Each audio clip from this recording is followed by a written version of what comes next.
لطافت بے کثافت جلوہ پیدا کر نہیں سکتی، لطافت بے کثافت جلوہ پیدا کر نہیں سکتی، چمن زنگار ہے آئینہ باد بہاری کا۔ السلام علیکم احباب۔ تو آج میں غالب کے وہ دو قطع نما شعر لے کر حاضر ہو رہا ہوں کہ اگر میں کہوں کہ دیوان غالب کے ماتھے کا جھومر بھی ان کو قرار دیا جا سکتا ہے تو بے جانا ہوگا۔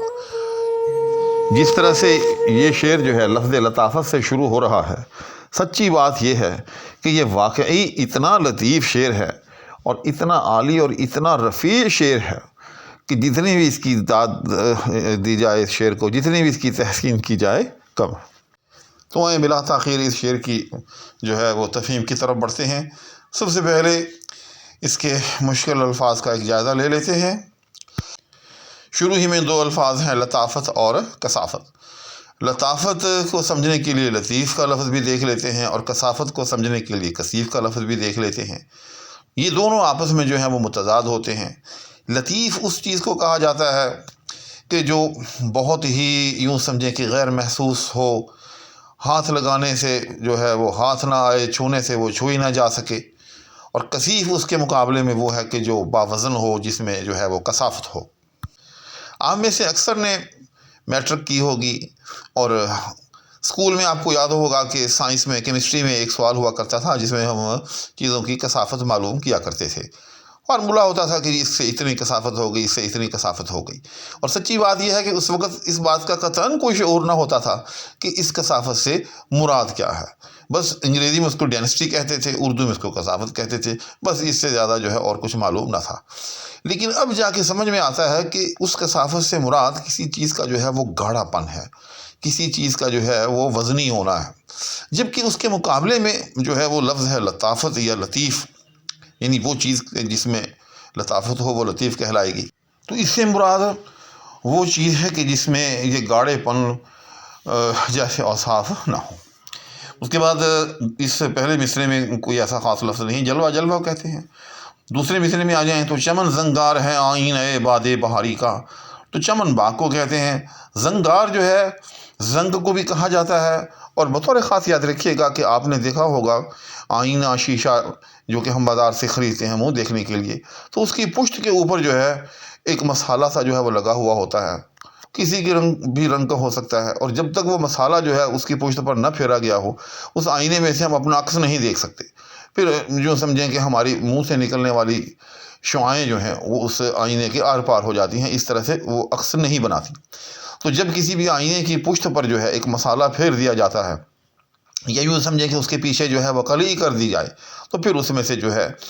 ہم اپنا عکس جو ہے وہ دیکھ سکتے ہیں۔ چنانچہ اس مسالے کو یا اس قلعی کو جو کہ کسی بھی آئینے کی پشت پر پھیری جاتی ہے اور پھر اس میں سے چیزیں نظر آنا شروع ہو جاتی ہیں،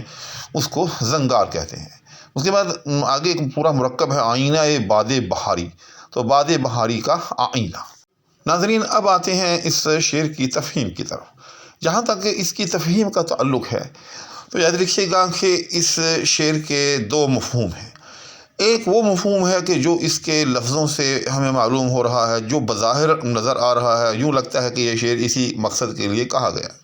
لیکن ایک اس کا اور مفہوم ہے، اور میں سمجھتا ہوں کہ اس شعر کے جو ظاہری معنی ہیں دراصل وہ مرادی معنی نہیں ہے۔ یہ شعر ان معنی کے لیے نہیں کہا گیا جو ہمیں ظاہر میں نظر آ رہے ہیں۔ چنانچہ اب ہم اس شعر کے ان دونوں معنی کا جو وہ جائزہ لیتے ہیں۔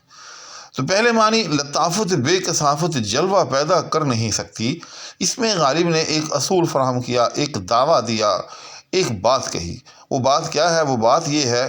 کہ کوئی بھی لطیف چیز جو ہے جب تک اس کے ساتھ کسی کثیف چیز کو ملا نہ لیا جائے تو وہ نظر نہیں آ سکتی، وہ اپنا وجود ثابت نہیں کر سکتی۔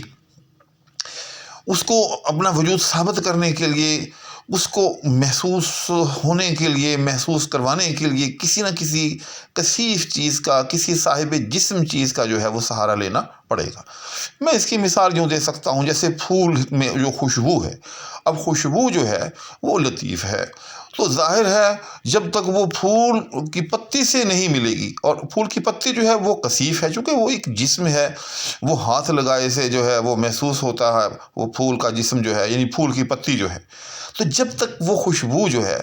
پھول کی پتی سے نہیں ملے گی، پھول کی پتی کے ساتھ ہم آہنگ نہیں ہوگی، وہ خوشبو جو ہے اپنا وجود ظاہر نہیں کر سکتی، ٹھیک۔ اسی طرح سے روشنی کی مثال آپ لے لیتے ہیں کہ جب وہ کسی چیز سے روشنی کی شعاع نکلتی ہے تو وہ ایک لطیف چیز ہے، لیکن جب تک وہ کسی آئینے کے ساتھ منعکس نہیں ہوگی یا کسی بھی چیز کے اوپر پڑھ کر وہ منعکس ہو کر آنکھ کے پردے پر جا کر نہیں پڑے گی، اس وقت تک ہمیں اس کا احساس نہیں ہوگا کہ یہاں روشنی ہے۔ الغرض کسی بھی لطیف چیز کو اپنا وجود ثابت کرنے کے لیے یا اپنے آپ کو ظاہر کرنے کے لیے کسی نہ کسی کثیف چیز کا جو ہے وہ سہارا لینا پڑتا ہے۔ چنانچہ جیسے میں نے پھول کی خوشبو اور پتی کی مثال دی، یا میں نے روشنی کی شعاع اور آئینے کی مثال دی، غالب نے اپنے اس اصول کو ایک بڑی خوبصورت مثال کے ذریعے جو ہے وہ یوں سمجھے کہ ثابت کیا، اور کہتا ہے کہ چمن زنگار ہے آئینہ باد بہاری کا، یعنی باد بہاری جو ہے یعنی بہار کا موسم، چونکہ باد بہاری بہار میں چلنے والی ہوا، لفظی معنی تو یہ ہے باد بہاری یعنی بہار میں چلنے والی ہوا، لیکن مراد اس سے پورے کا پورا موسم بہار ہوتا ہے۔ تو غالب کہتا ہے کہ آئینہ باد بہاری یعنی باد بہاری یا موسم بہار کا جو آئینہ ہے اس وقت تک اپنا وجود جو ہے وہ ظاہر نہیں کر سکتا تھا، یا وہ آئینے کا روپ نہیں دھار سکتا تھا کہ جب تک کہ چمن کی جو زنگار ہے یا چمن کا جو مسالہ ہے اس کی پشت پر پھیر نہیں دیا گیا۔ دوسرے لفظوں میں موسم بہار کا جو وجود ہے وہ اس وقت تک ہمیں معلوم نہیں ہو سکتا تھا کہ اب بہار آ گئی ہے جب تک کہ باغوں میں پھول نہ کھلاتے، چونکہ اب باغوں میں پھول کھل آئے ہیں، اس سے ہمیں پتہ چل رہا ہے، اس سے ہمیں احساس ہو رہا ہے کہ بہار آ گئی ہے۔ گویا کہ اگر ہم باد بہاری یا موسم بہار یا فصل بہار کو ہم ایک آئینہ قرار دیں تو یہ جو باغ ہیں، یہ جو گل پھول ہیں یا چمن ہے، یہ گویا کہ اس آئینے کی پشت پر پھیرا ہوا ایک مسالہ ہے، اس آئینے کی کلی ہے، اس آئینے کی زنگار ہے، کہ جس طرح سے جب تک آئینے کی پشت پر مسالہ نہ پھیر دیا جائے اس وقت تک اس میں سے کوئی چیز منعکس نہیں ہو سکتی، وہ آئینہ نہیں بنتا، اس میں سے چہرہ نہیں دیکھا جا سکتا۔ اسی طرح سے جب تک یہ چمن، یہ گل پھول وجود پذیر نہ ہوتے تو ہمیں جو ہے اس وقت تک آمد فصل بہاری کا احساس نہ ہو سکتا تھا۔ تو یہاں تک جو میں نے اب تک تشریح کی ہے یہ ان الفاظ کی تشریح ہے، اس شعر کی تشریح ہے، اور یہ ایک طرح سے مکمل تشریح ہے۔ یعنی غالب نے بہار کے موسم کی جو آمد ہے اس کے لیے گویا کہ چمن کو یا گلستان کو یا پھولوں کو جو ہے وہ ایک جزو لازم قرار دیا، اور کہا کہ جب تک یہ پھول نہ کھلتے اس وقت تک ہمیں بہار کا احساس نہ ہو سکتا تھا۔ تو یہ ایک ظاہری تشریح، لیکن اصل تشریح یاد رکھیے گا وہ اب شروع ہونے والی ہے، غور سے سنیے گا کہ اللہ جل شانہ کی جو ذات ہے جو کہ سراپا نور ہے، اللہ نور السماوات والارض، کہ وہ زمین و آسمان کا نور ہے، وہ اتنی لطیف ہے وہ ذات کہ اس کی لطافت کا کسی طرح بھی جو ہے ہمیں ادراک اور احساس نہ ہو سکتا تھا۔ اس کے ادراک اور اس کے احساس کی صرف ایک ہی صورت تھی جو کہ واقع ہو گئی ہے کہ اس نے اس کائنات کو پیدا کیا، اس نے آسمان بنایا، اس نے زمین بنائی، اس نے پہاڑ بنائے، اس نے دریا بنائے، اس نے سمندر بنائے، اس نے کیا نہیں بنایا، صحرا بنائے، بیابان بنائے، ٹھیک، مختلف قسم کے رنگ بنائے، مختلف قسم کے چوپائے جو ہیں وہ زمین پر پھیلا دیے۔ یعنی جتنی بھی یہ پھیلی ہوئی کائنات ہے، اس کائنات کے اندر یہ جو لاکھوں کروڑوں قسم کی اشیاء ہیں، چاہے وہ اجرام فلکی ہوں، چاہے وہ زمین پر رینگنے والے چھوٹے موٹے کیڑے مکوڑے ہی کیوں نہ ہوں، اس کائنات کے اندر موجود ہر چیز جو ہے جب تک وہ پیدا نہ ہوتی یا اگر وہ چیزیں نہ ہوتی تو ہمیں اللہ جل شانہ کے وجود کا ادراک نہ ہوتا۔ گویا کہ اللہ جل شانہ کے جو نور کی لطافت ہے، اس لطافت کی جلوہ گری جو ہے وہ اس کائنات کے ذریعے ہوئی ہے جو کہ سراپا کثافت ہے، اور یہی وہ چیز ہے جو کہ قرآن کریم کے اندر شروع سے لے کر آخر تک جو ہے ہمیں نظر آتی ہے۔ اللہ جل شانہ جو ہے ہمیں دعوت دیتے ہیں کہ تم اس کائنات کے مظاہر کی طرف دیکھو،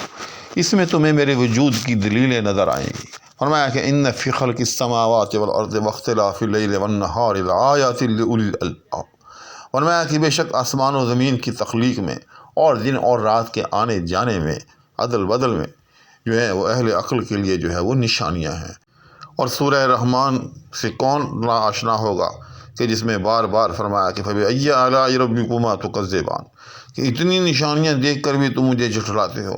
یعنی یہ اتنی ساری یہ جو کثیر چیزیں ہیں، اگر تم ان کو غور سے دیکھو تو ان سب چیزوں میں جو ہے وہ تمہیں میرے نور کی لطافت جو ہے وہ نظر آئے گی۔ الغرض غالب نے آئینہ باد بہاری اور زنگار کے پردے میں بڑی خوبصورتی کے ساتھ وجود باری تعالیٰ اور عقیدہ توحید پر جو ہے وہ گفتگو کی ہے، اور ایک بڑا خوبصورت شعر جو ہے وہ ہمیں نظم کر کے دیا ہے۔ اسی کے ساتھ نیز دعاؤں کی درخواست کے ہمراہ اب یہیں آپ سے اجازت چاہوں گا۔ اللہ حافظ۔